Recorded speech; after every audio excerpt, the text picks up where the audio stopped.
नमस्कार दोस्तों, मेरा नाम दिलीप द्विवेदी है और स्वागत है आपका जामवंत इंस्टीट्यूट के ऑफिशियल यूट्यूब चैनल पे।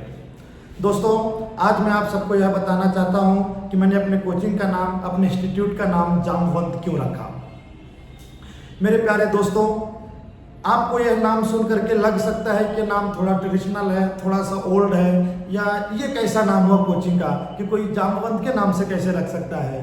बहुत से लोग बिल्कुल इजी नाम रखते हैं, या तो रखते भी हैं तो किन्हीं और दूसरे के नाम, भगवान के नाम से रखते हैं। जैसे माँ सरस्वती जी के नाम से रखे, भगवान राम के नाम से रखे, भगवान भोलेनाथ के नाम से रखे, तो अलग अलग नाम सब लोग रखते हैं। लेकिन जामवंत ही नाम क्यों रखा, यह मैं आप सबको आज बताना चाहता हूँ। दोस्तों, जब मैंने अपना कोचिंग ओपन करने के लिए मैंने सोचा, तो सबसे पहला स्टेप यही होता है कि अपने को ऑब्वियसली नाम सर्च करना होता है। तो जैसे मैंने नाम के लिए अलग अलग देखा, यूट्यूब, गूगल, AI हर जगह सर्च किया, और मैंने अपने दोस्तों से सबसे लगभग मैंने बात की कि नाम क्या कैसे होना चाहिए।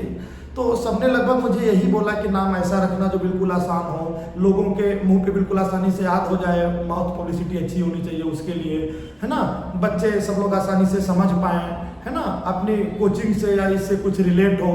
बट लास्ट में जो मेरे थॉट्स थे उसकी वजह से मैंने जामवंत नाम चूज किया।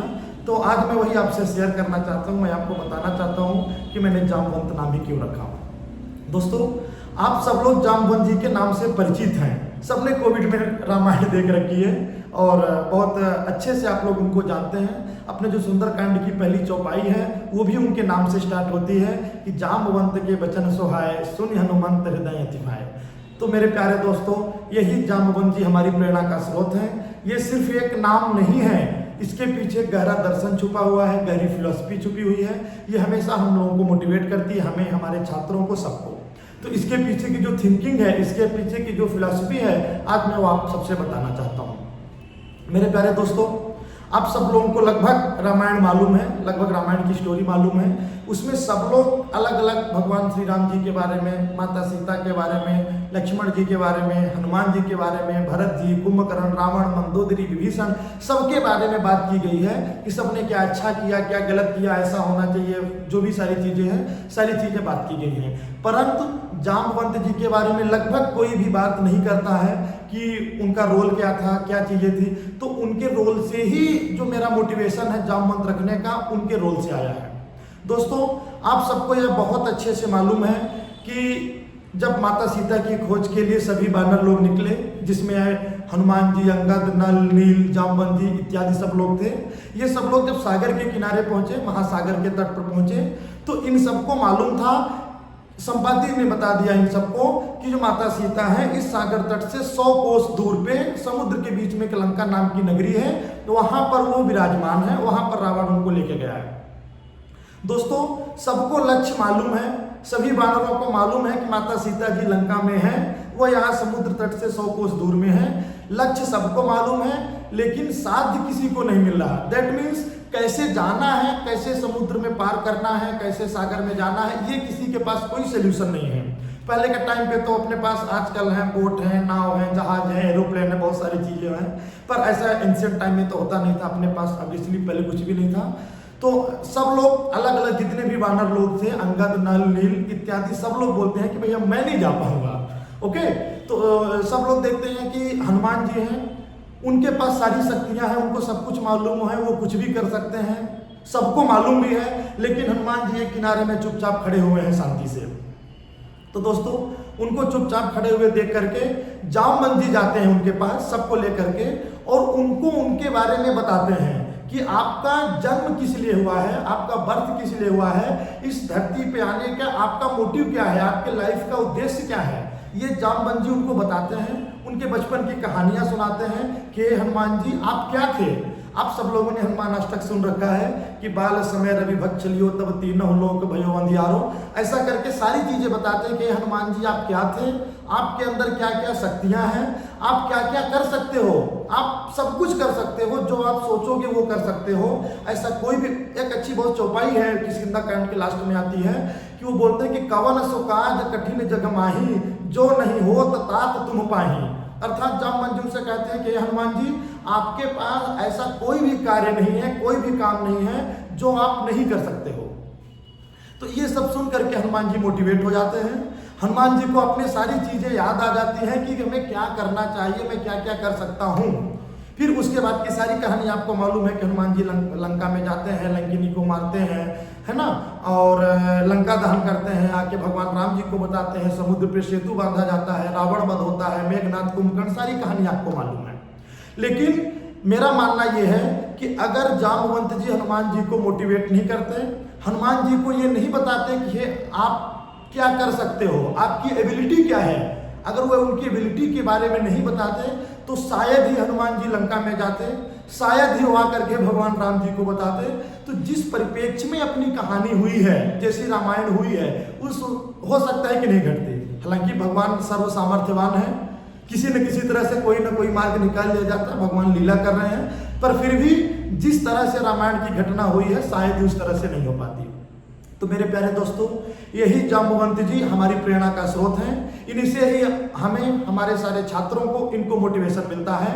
अब आप लोग सोचिए कि आजकल का जो छात्र है, कोई भी एस्पिरेंट्स है, कोई भी अभ्यर्थी है, वो भी ये प्रतियोगी परीक्षा और जो लाइफ है, सुबह से शाम डेली आना जाना, सारी चीजें करना, तो इसी तरह उलझा हुआ है, इसी तरह खड़ा हुआ है कि जैसे सारे वानर दल समुद्र के किनारे खड़े हुए थे कि अब सामने सागर है, कैसे पार करना है। दैट मीन्स सबको मालूम है कि उनकी लाइफ का गोल क्या है।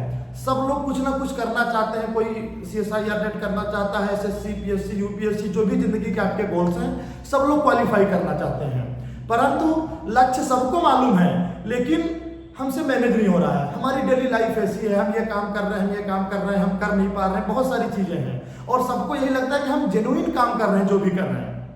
परंतु आप समझिए कि सेम सिचुएशन हनुमान जी के पास थी। तो इसी तरह सभी छात्रों को, सबको जरूरत है कि जाम्बवंत जी के जैसा कोई भी गाइड आपके लाइफ में आए और आ करके आपको आपकी एबिलिटी के बारे में बता सके कि आपकी एबिलिटी क्या है, आप क्या कर सकते हो। अगर आप सारी चीजों को मैनेज करो, बाकी सारी चीजों को हटाओ और आप पूरी तरह से फोकस करो, तो आप क्या कर सकते हो। ऐसा कोई भी एग्जाम नहीं है, जिंदगी की ऐसी कोई भी चुनौती नहीं है कि जो आप लोग उसको सॉल्व नहीं कर सकते और नहीं कर सकते हो। आप लोग ध्यान से देखो, अपने आसपास ही देखो, बहुत से लोग कम उम्र में, बहुत से लोग अलग अलग फिजिकल डिसेबिलिटीज के साथ, इवन बहुत से लोग एक पर्टिकुलर उम्र क्रॉस करने के बाद वो लोग शुरू करते हैं, फिर भी बहुत अच्छी ऊंचाइयों तक पहुंचते हैं। तो ये सारी चीजें मैनेज करने से ही आती हैं, और इन चीजों को मैनेज करने के लिए आपकी लाइफ में जाम्बवंत जी के जैसा ऐसा कोई चाहिए गाइड, ऐसा कोई मोटिवेटर जो आपकी एबिलिटी आपको बता सके कि आप क्या कर सकते हो। इवन सारी चीजें सही तरीके से आपको बतावे कि क्या नहीं करना है। जैसे यहीं पे कहानी आती है लास्ट में, किष्किंधा कांड जैसी खत्म होने लगता है कि जब हनुमान जी को सारी चीजें याद आ गई, सब चीजें हो गई, तो वो बोलते हैं कि अब आप बताइए कि मैं जाके क्या करूं। तो जाम्बवंत जी उनको बताते हैं कि आपको सिर्फ जा करके सीता जी का पता लगा के आके भगवान को बताना है। दैट मीन्स ऐसा गाइड, ऐसा मेंटर आपकी लाइफ में चाहिए जो स्टेप बाय स्टेप कंक्लूड आपको बता सके कि सिर्फ आपको ये करना है। उसमें थोड़ी बहुत चीजें आप सिचुएशन के हिसाब से ऐड कर सकते हो। अब इसलिए हनुमान जी गए तो लंका दहन करना वो पहले से सोच के नहीं गए थे, बट वो सिचुएशन की डिमांड थी। ओके, उनके गाइड ने ये नहीं बोला था कि तुम जाके लंका जलाना या तुम्हारी पूंछ चलाई जाएगी, अब इसलिए उनको भी नहीं मालूम था। तो सिचुएशन के हिसाब से कुछ चीजें ऐड ऑन कर सकते हो, बट आपको वहां जाने के लिए, उस स्टेप तक पहुंचने के लिए ऐसा कोई गाइड, ऐसा कोई मेंटर चाहिए जाम्बवंत जी की तरह, जो आपको एहसास करा सके, आपको फील करा सके कि आपकी एबिलिटी क्या है। ओके, तो इसी तरह से अब मेरा ऐसा मानना है कि आज का जो भी स्टूडेंट्स हैं, जो भी एस्पिरेंट्स हैं, खासकर जितने नए बच्चे आ रहे हैं, नए टैलेंट 18, 19, 20 साल, 21 साल, 22 साल के बिल्कुल फ्रेश माइंड्स, इनकी इनफाइनाइट एबिलिटी है, कुछ भी कर सकते हैं, बट इनको सही डायरेक्शन, सही टाइम पे सही चीजें बताने की जरूरत है। तो मैं कहता हूं, मेरा ऐसा मानना है कि आजकल के सारे बच्चे हनुमान हैं। हनुमान बोलने का मेरा सेंस ये है कि उनके अंदर बहुत सारी एबिलिटी है, कुछ भी कर सकते हैं वो, बट उनको जरूरत है सही टाइम पे कोई सही गाइड कर सके, सही मेंटर कर सके, जैसे जाम्बवंत जी ने हनुमान जी को बताया था। फिर ये बच्चे, ये स्टूडेंट्स कुछ भी कर सकते हैं, कहीं भी जा सकते हैं, कुछ भी अचीव कर सकते हैं, देश दुनिया में नाम रोशन कर सकते हैं, अपनी कंट्री के लिए, अपनी माँ बाप के लिए, अपने लिए कुछ भी कर सकते हैं, बट इनको जरूरत है सही टाइम पे सही गाइड करने का, सही मेंटर करने का। तो मेरे प्यारे दोस्तों, जामवंत नाम रखने के पीछे मेरी यही फिलॉसफी है, मेरी यही कोशिश रहेगी। जामवंत जी जैसा बेसिकली मैं ज्ञानी नहीं हूँ, मुझे बहुत सारी चीज़ें नहीं मालूम है, बट फिर भी मेरा ये उद्देश्य है, मैं ऐसा चाहता हूँ कि मैं और जो भी जितने मेरे साथ जो टीम है, जो अदर टीचर यहाँ पे वर्क कर सकते हैं, कि हम आपको अच्छे से गाइड कर सकें। जो सिर्फ इतना नहीं कि हम आपको सिर्फ सिलेबस का पढ़ा दिया, आपको नोट्स कंप्लीट करवा दिए, खत्म हो गया, नहीं, उसके साथ जो आपके लाइफ के चैलेंजेस हैं, आपके डेली लाइफ में क्या रूटीन आपका चल रहा है, इवन जो आपकी पर्सनल प्रॉब्लम्स हैं, मेंटल प्रॉब्लम्स हैं, वो भी डेफिनेटली आप हमसे बात करें, हम आपको उसमें ऐड कर पाएँ। और एग्जाम क्वालिफाई करने के लिए क्या चीज़ें जरूरी हैं, सिर्फ इतना नहीं है कि आप हमारे पास क्लास में आके बैठे, नोट्स किए, चले गए, इतने से हो जाएगा। स्टेप बाय स्टेप पूरा डे बाय डे आपका शेड्यूल कैसा होना चाहिए, कैसे आपको करना है, इन सब पे फोकस करना हमारा पर्टिकुलर एम है। यही चाहते हैं कि जैसे जामवंत जी ने हनुमान जी को गाइड किया, तो मतलब पूरी रामायण का एक बेसिक बेस तैयार किया उन्होंने। ओके, तो इसी तरह हम आपके लिए फाउंडेशन बन पाएँ, आपको प्लेटफॉर्म दे पाएँ, आपकी लाइफ में थोड़ा सा भी रोल प्ले कर पाएँ, जिससे आप एक स्टेप आगे जा सको, आप अपनी लाइफ में कुछ कर सको, आप अपने माँ बाप के लिए कुछ कर सको, आप अपने पेरेंट्स, इवन अपनी कंट्री के लिए कुछ कर सको उससे जाने के बाद। तो यही हमारा उद्देश्य है, इसीलिए हमने अपने कोचिंग का नाम, अपने इंस्टीट्यूट का नाम जामवंत रखा है।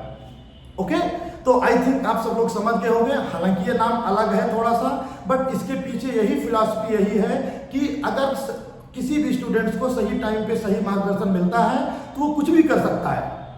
ओके, तो इसीलिए मैंने नाम जामवंत रखा है। मैं ऐसे आशा करता हूँ कि आप सबको ये समझ में आया होगा, हमारे जो थाट है, जो थाट प्रोसेस, आप लोग इसको समझ पाओगे। और आने वाले टाइम पे अपने इस यूट्यूब चैनल पे बहुत सारे केमिकल साइंस से related, CSIR net, life science से रिलेटेड, इवन अलग अलग बहुत सारी फील्ड से रिलेटेड आपको वीडियो अपलोड किए जाएंगे। आप लोग हमेशा देखते रहिए। इवन आपको कभी कुछ लगे तो आप बिल्कुल दिए गए नंबर, जो नंबर दिया गया, आप उस पर बात कर सकते हैं। आप यहाँ इंस्टीट्यूट पे आ सकते हैं, ऑनलाइन अपन जुड़े रहेंगे, है ना। उम्मीद करता हूँ कि आपको बहुत अच्छे से समझ में आया होगा कि जामवंत इंस्टीट्यूट नाम क्यों रखा हुआ है। इसके पीछे बिल्कुल गहरी फिलॉसफी छुपी हुई है, पर्टिकुलर थॉट्स है मेरे, इसलिए जुड़े हैं। आप सबसे आशा करता हूँ कि आपको समझ में आया होगा। धन्यवाद।